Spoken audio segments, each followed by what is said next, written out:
Hello everybody, this is Hammer Striker here. I've got the latest in the Prodigy line by Springfield Armory, the Prodigy Compact. This is the 3.5. The original Prodigy was basically a full-size 1911, kind of like this one here, and you would have seen it on the channel when it was released. This is a big gun. It does have double stack capacity, so it's got a 17 round magazine and a 20 round magazine, but it's big. And it's a little bit heavy to carry. It's more aimed at the competition crowd. They do have a 4.25 of that as well. But the compact is more aimed at the concealed carry crowd.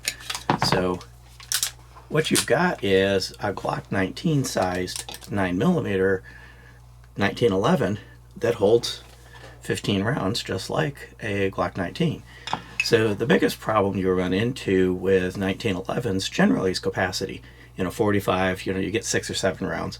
In 9mm, you get 9 or 10, but most anything in this size category is going to have more capacity than that.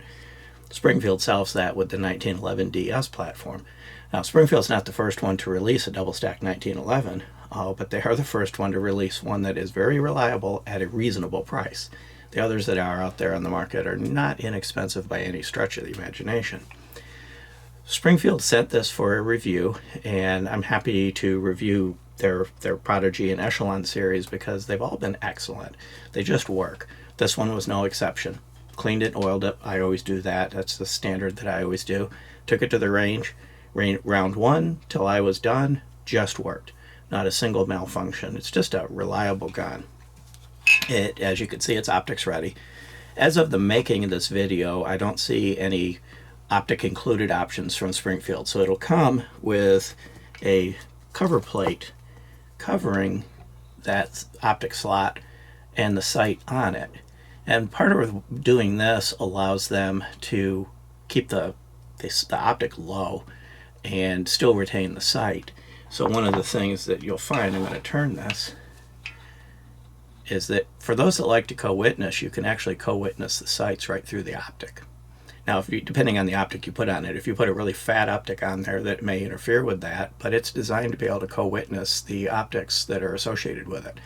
The plate that it will ship with is just one of the possible plates, and it's the one set up for the Hex Dragonfly that you see on it here. I happen to have a Hex Dragonfly in the safe. I put it on here, and so if you like the Hex series, the plate that comes with it will just mount. But the plates will look something like this.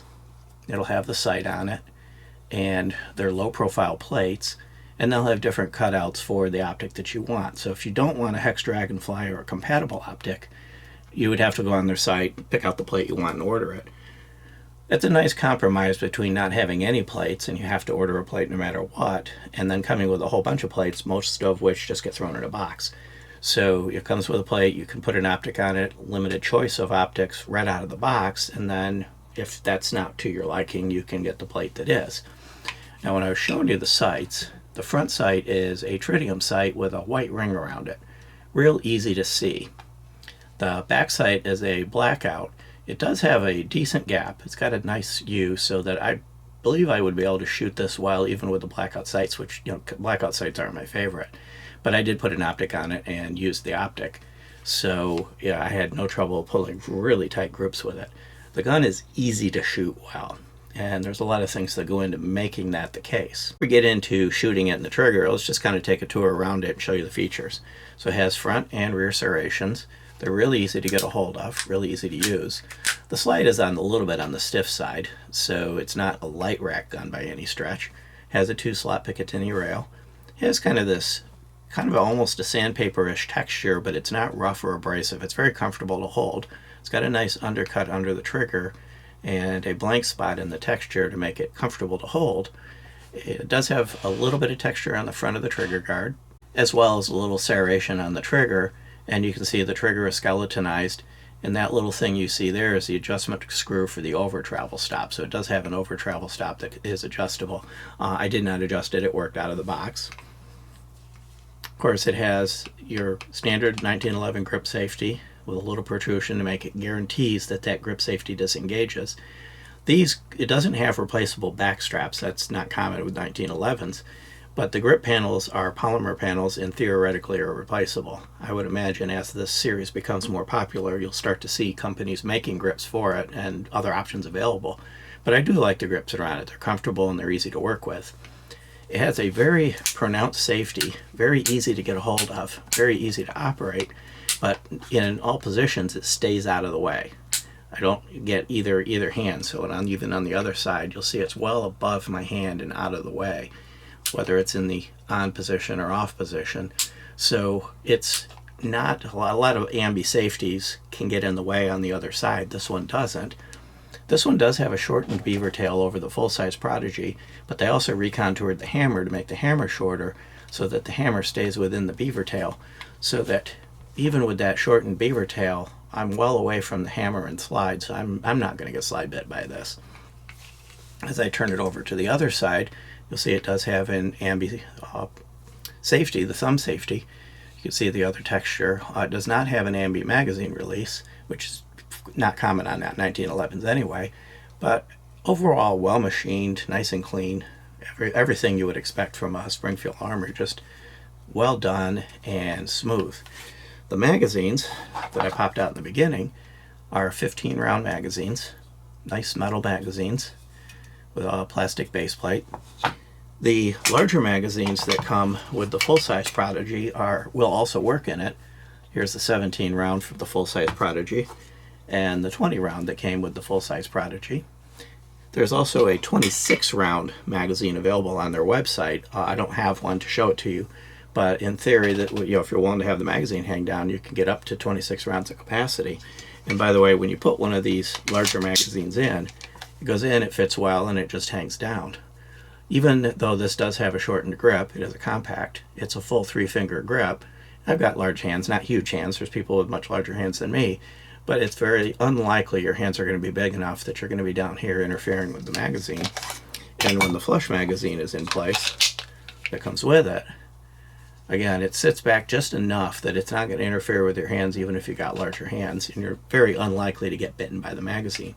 I also found the grip safety to disengage properly like it should and be comfortable and not bite into my hand when I'm shooting it.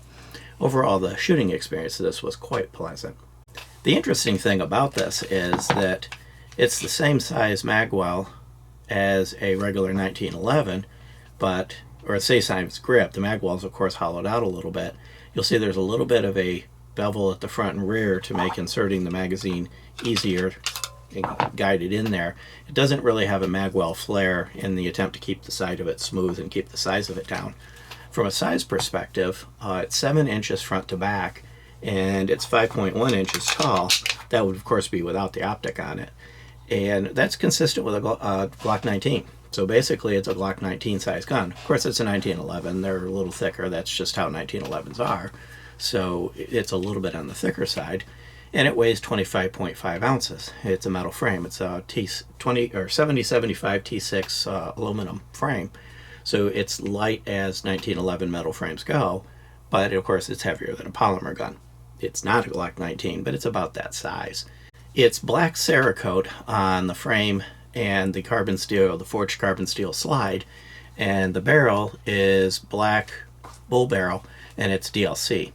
And you'll see that it does have a target crown. The only difference between this and the full-size, other than of course the size, is this is black DLC and the full-size is a stainless barrel. So it's a stainless, you can actually see the silver.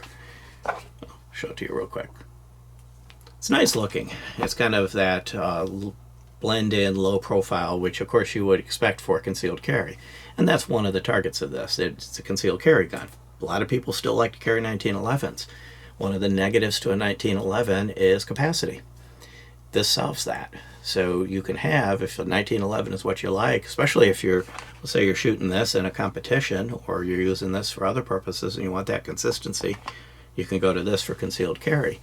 I would say that this would carry well, and of course it's going to be reliable and it is safe. It has a thumb safety, as I've shown you, that would just standard for 1911. They're meant to be carried cocked and locked, and the grip safety, but it is a 70 series style trigger, so it doesn't have the internal drop safety plunger that you found in 80 series type 1911s. So the trigger's really nice on this. So I would say it's time to stop talking about the trigger and actually demonstrate the trigger. So I'm going to start with, of course it's cocked and locked, it's a 1911, so it's not a double action. Just a hair of take up, then a very, very, very short, light, crisp break. Oops, it would help if I took the magazine out. It would be a little bit smoother. There's the reset. And then again, that really short, crisp break, and I let it bounce a little bit. See if I can do it without letting it bounce. There's a hair take up. You're going to get just a little bounce off of the reset, but it's minimal. Hair take up, and then again, that really short, crisp break. One of the things that's hard to beat is the trigger on a 1911. So one of the really nice things about them is the triggers are awesome, and Springfield maintained that in this design. And as you can see from the footage at the beginning and of course the footage at the end, I found it relatively easy to pull tight groups with it. The trigger is a good part of that, the comfort of the grip. It stayed in my hand, stayed right where it belongs, but it didn't tear up my hand or beat me up in any way, shape, or form. Overall, it was the entire experience with shooting this is comfortable. And one of the things I like about 1911s is you feel the machine operate. It's an experience to shoot a 1911. Unfortunately, that experience comes with a little bit of a price tag. MSRP on these are $15.49, but competitive ones, well, the double stack 1911s from the companies that make them, tend to be around double that. So you're going to be able to get into a really high quality double stack 1911, not cheap, but significantly less expensive than the others that have been available before the Prodigy appeared on the market. Disassembly is relatively easy on this. So of course you always verify it's clear. All you have to do is pull it back, pull the slide back until this lines up right here. You'll see the little U and the takedown lever. There's a little pin right here. If you've got smaller fingers or longer fingernails, you can probably get it with a fingernail. It goes very easy. I use the channel cleaning tool because I get kind of thicker fingers and short fingernails. Release it and disassemble it, and then I always flick the safety on, simply because I don't want to slam the hammer into the aluminum frame if I pull the trigger by accident. The frame is clean, well machined, relatively simple. There's not a lot going on in here. It is a 1911. Really thick guide rails. Overall well constructed, well machined, and clean. The slide is also very well done. I'm going to pull the guide rod out. It's a captive guide rod, which is a little different from a lot of 1911 guide rods. It looks more like a Polymer Wonder style guide rod. The spring does stay on it. You could pull the spring off if you needed to. It's kind of tensioned on there. And there's a little bushing. And this little bushing is important as part of keeping the guide rod in place. The barrel goes out just like a typical 1911. Goes forward. While I have the barrel in my hand, it's got a nice machine polished feed ramp. Very well done. And conventional rifling, very clean, no chatter, no tool marks, nicely machined, and you can see the crown fairly easily. I set the barrel aside. Inside the slide, there's not a whole lot going on. Well machined, nice and clean. Typical 1911 slide, and of course no drop safety plunger because it's a 70 series style trigger. Overall, just well machined and clean, like what you would expect from Springfield Armory. Reassembling it is relatively easy, though there are a little bit of an extra step, which is not unusual with 1911 designs. Of course, the barrel just slides back in, just like any 1911. But the guide rod, because it is a kind of a semi-captive guide rod, but this has to protrude through here, and at the angle, it's going to kind of be difficult. It's not going to want to cooperate. So they do provide a little half moon piece to lock it in place. Now if you were to lose that, you could still use a channel cleaning tool to kind of wiggle it around and guide it into place.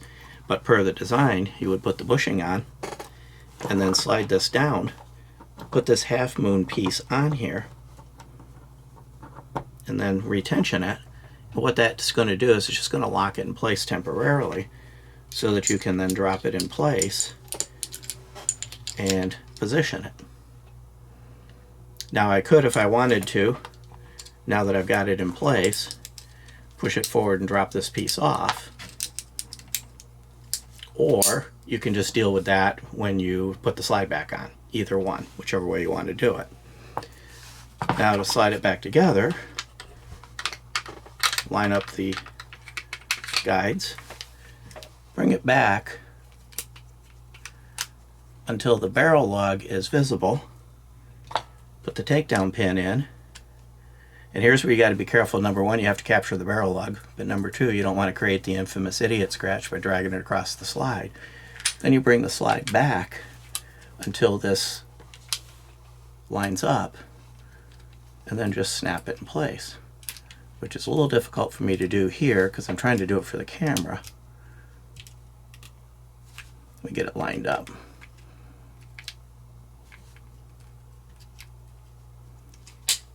Snaps in. Of course, that would be far more easy to do if I were just looking at it and I weren't trying to show you and I was just trying to do it for me, because it would be facing me. That's really the only kind of weird part about reassembling it. Not technically no tools needed, other than, you know, if you use this thing, you could consider this a tool or a channel cleaning tool. But of course, if you're cleaning this thing, you're going to have your cleaning tools out already, and as long as they're not metal that would scratch it up, those could be used to wiggle it into place. So you could do it with or without this component, but it does come with it, and it is there for reassembly. So kind of wrapping up, just a kind of a refresh. It was a pleasure to shoot at the range. It was reliable. It was really easy to pull tight groups with it. The gun made the job very, very easy. Overall, I do think Springfield Armory's got a winner with this. The Prodigy line in and of itself is a really good line. Now when you got it into compact form like this, home defense, concealed carry for those that preference of 1911, it opens up a world of capacity and the ability to carry a very good high quality 1911. Thank you, Springfield Armory, for sending this to us for a review. It was definitely enjoyable. Beyond that, please give us a thumbs up, share, subscribe, click that bell to be notified if you do. Check us out on Facebook, Instagram, Play, or Rumble. We're pretty much everywhere. And thank you.